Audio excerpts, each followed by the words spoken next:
Hello, welcome to Madhu's kitchen BNG. সামনেই পৌষ পার্বণে পিঠে পুলির তো অনেক বানিয়েছি, অনেক রেসিপি আছে। আজকে ভাবলাম জল ভরা বানাই। সব বাঙালির সবার প্রিয় নলেন গুড়ের জল ভরা। নলেন গুড়ের জল ভরা সন্দেশ বানাতে কিছু কিছু প্রবলেম ফেস করেছি, সেগুলোও আপনাদের বলে দেবো। তাহলে চলুন বানাই নলেন গুড়ের গন্ধে ভরা জল ভরা। 2 লিটার দুধ নিলাম, দুধটা ফোটাতে দিলাম। 2 টেবিল স্পুন মতো ভিনিগার দিলাম, হাফ কাপ জল দিলাম। দুধটা ফুটে উঠেছে, এখনই আমি গ্যাসটা বন্ধ করে দেব। এবার এই ভিনিগারটা আমি আস্তে আস্তে দেব আর দুধটা ভালো করে মিশিয়ে দেব। আমি কিন্তু ভিনিগার দেওয়ার পরে আর ফোটাবো না, তাহলে না ছানাটা খুব শক্ত হয়ে যাবে। এই যে দেখুন, দুধটাতে অল্প অল্প করে ভিনিগার মেশানো জলটা দিচ্ছি, তাতেই দুধটা ফেটে যাবে। দেখুন, ছানা আর জল আলাদা হয়ে গেছে, সুন্দরভাবে ছানা তৈরি হয়ে গেছে। একটা বড় বাটির উপর ঝাঁঝরি দিয়ে এবার একটা রুমাল পেতে দিলাম।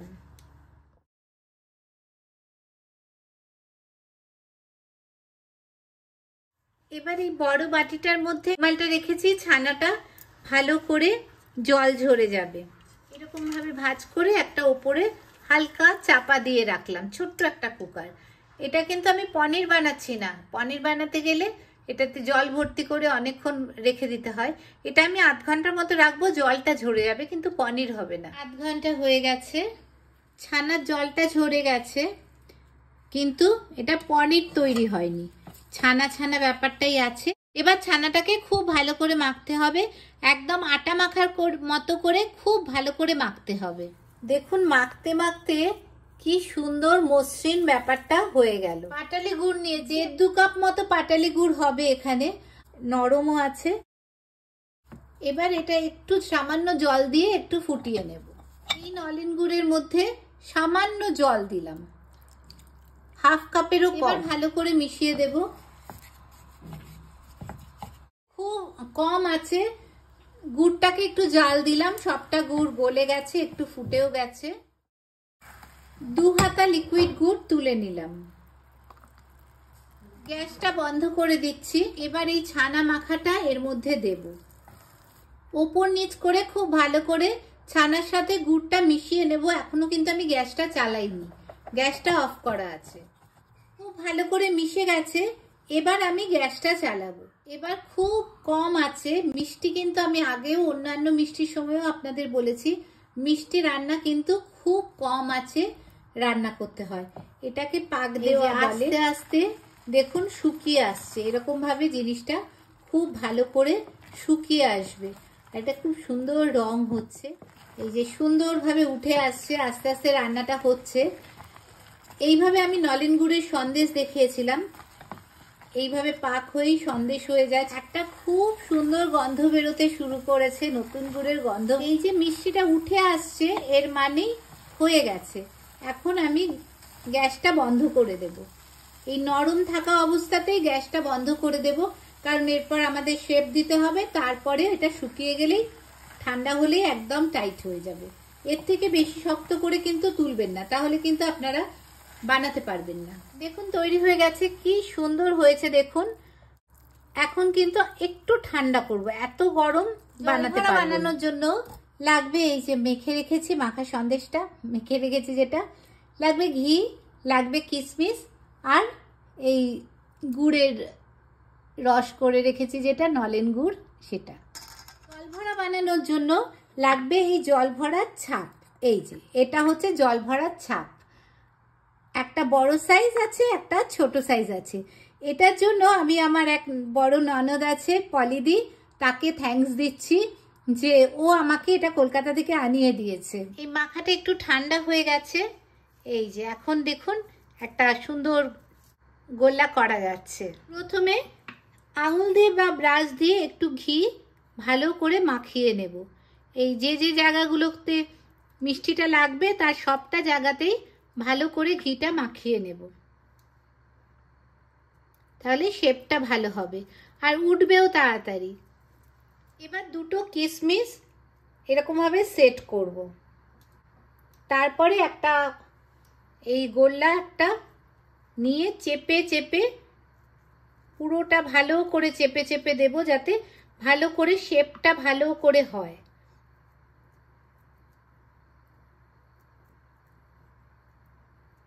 এই যে এইভাবে চেপে চেপে দেব। এবার উপর থেকে ঢাকা দিয়ে দিলাম।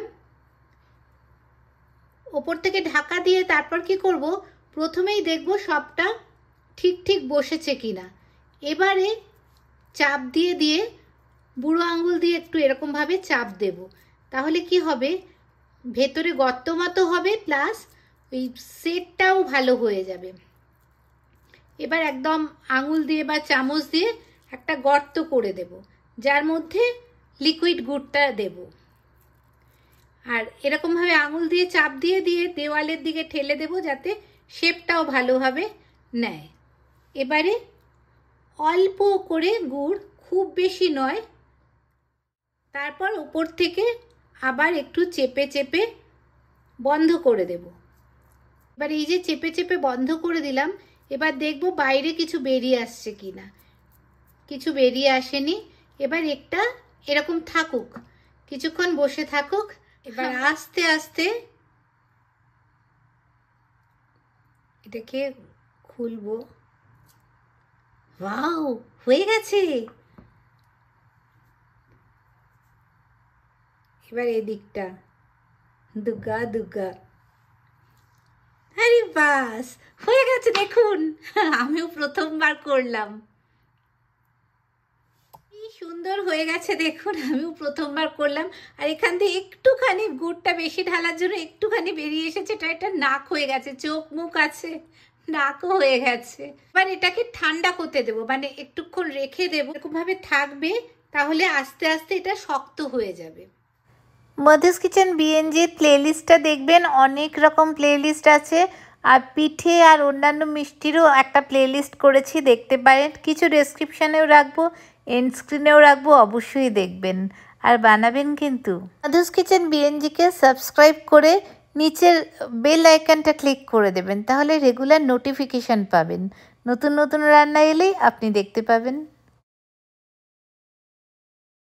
যেহেতু আমার এই রান্নাটা প্রথম, আমি এর আগে কখনো জল ভরা করিনি, একটা প্রবলেম ফেস করছি, যেটা আপনাদের সাথে শেয়ার করে দিই। আমি এটা কোনো ভিডিওতেও দেখিনি যে এই প্রবলেমটা অনেকে ফেস করেন, আমি ফেস করছি। যেটা যে এটা মাঝে মাঝেই না, এখন ভালো আছে, তাও বেশ কয়েকটা পরপর করলেই এখানে অনেক লেগে যাচ্ছে সন্দেশের এইগুলো। তো কি করব, একটা বাটি রাখবেন, তাতে বেশ ভালো জল, খাবার জল রেখে দেবেন, একটু পরে পরে ডুবিয়ে ধুয়ে নেবেন, তাহলে পরেরটা করতে সুবিধা হয়। না হলে এখানে কিছু আটকে থাকলে তারপরে দিলে সেটা কিন্তু আর বেরোচ্ছে না ঠিকঠাক। এই একটা প্রবলেম হয়েছে, যেটা আপনাদেরও বলে দিলাম। এবার আবার নতুন করে শুরু করব। আরেকটা অন্যভাবে দেখাই, একদিকে ছাপটা দিয়ে তার উপরে একটু ভেতর থেকে গর্ত না করে ওপর থেকে একটু এরকমভাবে ফাঁকা করে তার মধ্যে গুড়টা দিয়ে দিলাম, আর ওপর থেকে আবার সন্দেশ পাখাটা দিয়ে চেপে দিলাম, তাহলে শেপটা নিয়ে নেবে। মোদক বানাবার সময়ও আমি এইভাবে আপনাদের দেখিয়েছিলাম। আপনাদের কাছে যদি জল ভরার এই ছাঁচটা না থাকে, তাহলে মোদক, যেটা usually available big basket, Blinkit, যে কোনো 10 মিনিটে পেয়ে যাবেন, সেইভাবেও বানাতে পারেন। প্রতিটা জল ভরা কি সুন্দর হয়েছে দেখুন। একটু ঠান্ডা করে নিলাম, তাহলে শক্ত হয়ে গেছে। ঠান্ডা মানে ফ্রিজে রাখিনি, জাস্ট বাইরে কিছুক্ষণ রেখে দেওয়াতেই ঠান্ডা হয়ে শক্ত হয়ে গেছে। এবার একটা নলেন গুড়ের জল ভরা সন্দেশ ভেঙে দেখাই কেমন হলো। দেখুন কি সুন্দর হয়েছে, দেখুন ভেতরে রসে ভর্তি। ভিডিওতে তো বানানো দেখালাম, কিন্তু গন্ধটা পাওয়ার জন্য, টেস্টটা পাওয়ার জন্য আপনাদের বানাতে নলেন গুড়ের জল ভরা। আপনাদের পৌষ পার্বণ সংক্রান্তি খুব ভালো কাটুক, খুব আনন্দ করুন, নানা রকম মিষ্টি খান, খুব ভালো থাকুন সবাই। Thank you.